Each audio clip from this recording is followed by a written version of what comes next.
La folla numerosissima stese i propri mantelli per strada, mentre altri tagliavano rami dagli alberi e li stendevano sulla strada. La folla che lo precedeva e quella che lo seguiva gridava Osanna al figlio di Davide, mentre egli entrava in Gerusalemme tutta la città fu presa d'agitazione e diceva chi è costui? E la folla rispondeva questi è il profeta Gesù di Nazaret di Galilea. E questo parte del Vangelo letto oggi, Domenica delle Palme, durante il solenne pontificale celebrato dall'arcivescovo di Agrigento Monsignor Francesco Montenegro, un unico momento di grande religiosità cominciato alla chiesa della Badiola, assiepata nel cuore del centro storico con la benedizione delle palme e degli olivi, per poi snodarsi con una solenne processione sino alla chiesa di Santo Alfonso, dove si è svolta la Santa Messa delle Palme. Una domenica, quella di oggi, che apre di fatto la Settimana Santa, un momento estremamente importante per il popolo del Signore,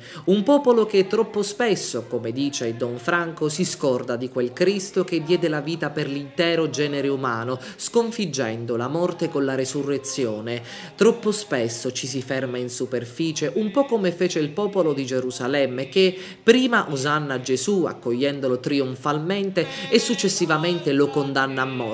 preferendo per imputo di uomini corrotti Barabba a Gesù dinanzi Ponzio Pilato che se ne lava le mani. La superficialità, la vanità, la vita vanesia che questa società corrotta ha posto dinanzi agli occhi di tanti, facendola passare per giusta, ha distolto lo sguardo dalla via della verità, ponendo il genere umano, in questo caso passivo osservatore, a credere che il bello sia quello che il retaggio sociale fa credere sia bello. In questa Domenica delle Palme, Don Franco ha detto che è necessario riflettere sul messaggio che il Vangelo lancia e soprattutto scavando